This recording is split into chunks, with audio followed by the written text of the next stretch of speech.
này mình kia tính vào đó còn la thì còn lại rồi đi mét rồi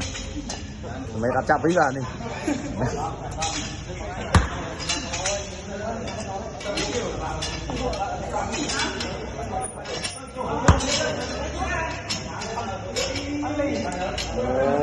đi trong thì môi nữ ở đây à có như vậy trong thì môi cái cầm nặng đầy nên rất do còn nặng chương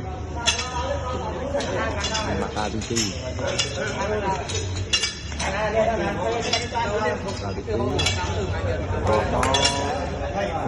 mặt ta thứ bảy đi ti chương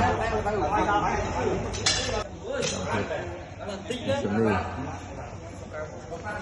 han còn một con cọp đa ba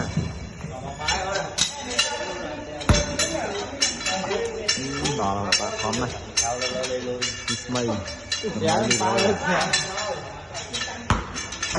Lươn đó Trần Lươn rồi mặt ba đó lên lưới cái thứ múc này hiện đi mấy luôn đây luôn bên thôi này đó là tiền tính nào nhạch nhạch nhá